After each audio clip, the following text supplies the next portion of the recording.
بڑے انتہائی واجب الاحترام قابل صد احترام بزرگوں بھائیوں نوجوان ساتھیوں،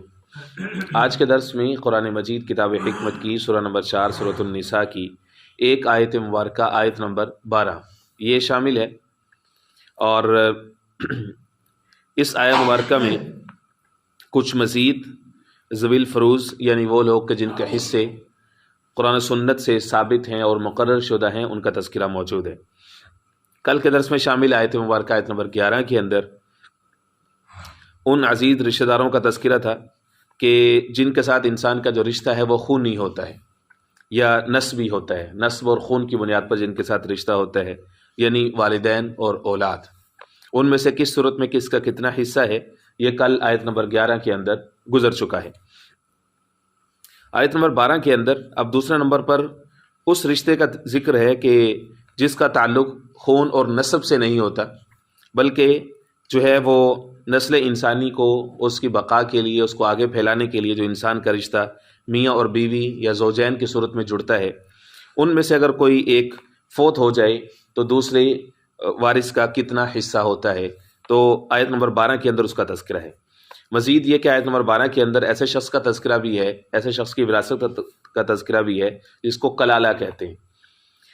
چونکہ اس کے اندر قدر تفصیل موجود ہے، یعنی یہ جو آیت نمبر 12 ہے اس کا دوسرا نصف جس کی تفصیل کل عرض کی جائے گی۔ جو پہلا حصہ ہے اس آیت مبارکہ کا آیت نمبر 12، اس میں زوجین کے وارث ہونے کا تذکرہ ہے، اور اس میں سے پہلے شوہر کی وراثت کا تذکرہ ہے کہ اس کے حصے میں کس صورت میں کتنی وراثت آئے گی اگر بیوی فوت ہو جائے تو۔ فرمایا کہ اس کی دو صورتیں، اگر کسی شخص کی بیوی فوت ہوتی ہے تو اگر بیوی کی اولاد نہیں ہے تو اس صورت میں جو شوہر ہے وہ بیوی کی وراثت میں سے نصف کا مالک ہو جائے گا، نصف یعنی آدھا۔ اگر بیوی کی پراپرٹی جو اس کے نام پہ ہے، اس کی ملکیت میں ہے، اگر فار ایگزامپل اس کی جو کاسٹ ہے یا اس کی ویلیو 1 کروڑ روپے ہے تو خامند کو 50 لاکھ روپے ملے گا اگر مرحومہ کی اولاد کوئی نہیں۔ دوسری صورت یہ ہے کہ اگر مرحومہ کی اولاد ہے تو اس صورت میں چونکہ اب اولاد نے بھی وارث ہونا ہے تو خامند کا حصہ کم ہو جائے گا، پہلے نصف تھا تو اب نصف سے بھی نصف ہو جائے گا، یعنی آدھے کا آدھا کتنا ہوتا ہے؟ چوتھا حصہ، ربع، 1/4، یعنی 1 کروڑ روپیہ ہے مرحومہ کی ملکیت میں اور وہ فوت ہو گئی ہے اور اولاد موجود ہے، تو اس صورت میں خامند کو 25 لاکھ 1/4 جو 1 کروڑ کا بنتا ہے وہ اس کو ملے گا۔ اور اس کے بعد اگر مثلا خامند فوت ہو جائے تو عورت کو کتنا ملے گا؟ اس سے پہلے سوال یہ ہے کہ پہلے خامند کے وراثت کا تذکرہ کیوں کیا کہ خامند کو اتنا ملے گا، پہلے زوجہ کا تذکرہ کیوں نہیں کیا کہ خامند فوت ہو جائے تو زوجہ کو یہ ملے گا، اس کا تذکرہ بعد میں کیوں کیا زوجہ کا، اور زوج کا تذکرہ پہلے کیوں کیا؟ اس کی وجہ مفسرین کرام رحمۃ اللہ علیہ فرماتے ہیں کہ عام طور پر معاشرے میں ہوتا یہ ہے کہ جیسے ہی کوئی عورت فوت ہوتی ہے تو خامند پرائے گھر کا ہو جاتا ہے۔ کئی سارے لوگ جو خامند جو مرد ہوتے ہیں یا جو لڑکا ہوتا ہے تو اس کو بالکل ہی پرایا کر دیتے ہیں، اگرچہ وہ اب ان کے لیے اجنبی ہو چکا ہوتا ہے کئی لحاظ سے، لیکن چونکہ ان کے گھر کی جو خاتون تھی اس کا وہ خامند رہا ہے تو اس کو عزت دینی چاہیے۔ اس کو عزت دینے کا طریقہ شریعت نے یہ رکھا ہے، چونکہ دونوں مل کے رہے ہیں، چاہے سال گزارا ہے چاہے 50 سال گزارے ہیں، تو شریعت نے اس کا ایک حصہ مقرر کر دیا، اگر اولاد نہیں ہے تو اس کو نصف ملے گا، اگر اولاد ہے تو ربع ملے گا۔ کئی سارے لوگ اس کو اگنور کر دیتے ہیں، کئی سارے تو ایسے واقعات سامنے آتے ہیں کہ لڑکی والے لڑکے کو کچھ بھی دینے سے انکار کر دیتے ہیں، یا اس کو نحوست یا اس کو اس کا سایہ قرار دیتے ہیں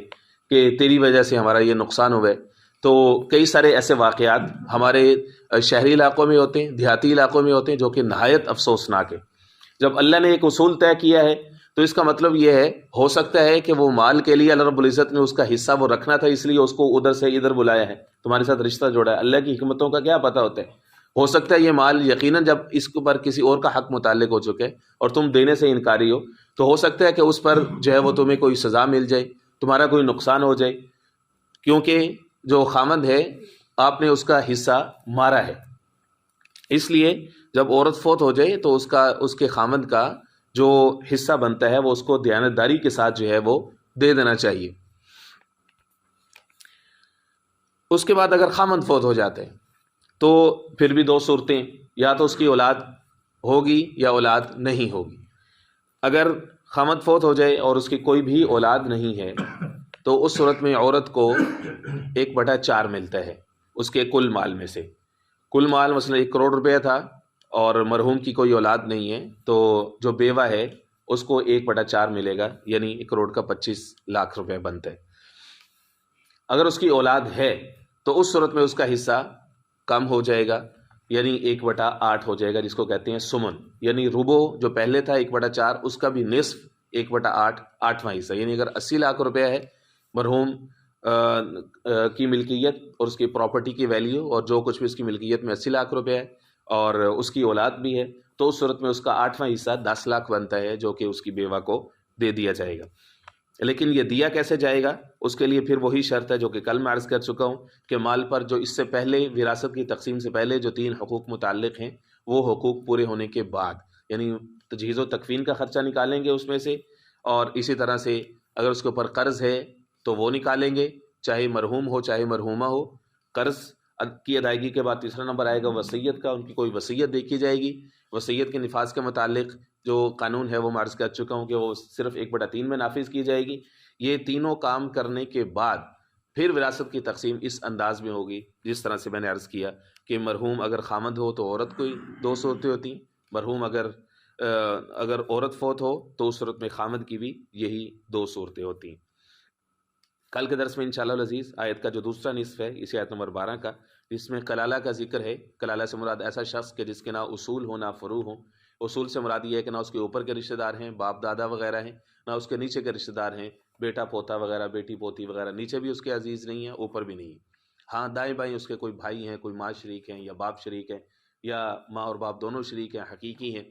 تو اس صورت میں ان کا کس صورت میں کتنا کتنا حصہ بنے گا، کلالہ جس کو کہتے ہیں، انشاءاللہ العزیز کل اس کے اوپر عرض کیا جائے گا. بسم اللہ الرحمن الرحیم. اللہم صلی علی محمد النبی الامی وعلی آلہ واصحابہ وبارک وسلم تسلیما کثیرا کثیرا. اللہم نور قلوبنا بالقرآن وزین اخلاقنا بالقرآن وادخلنا الجنة بالقرآن ونجنا من النار بالقرآن یا رحیم یا رحمن یا رحیم یا رحمن یا رحیم. اللہم اشف مرضانا ومرض المسلمین. اللہم اشف مرضانا ومرض المسلمین.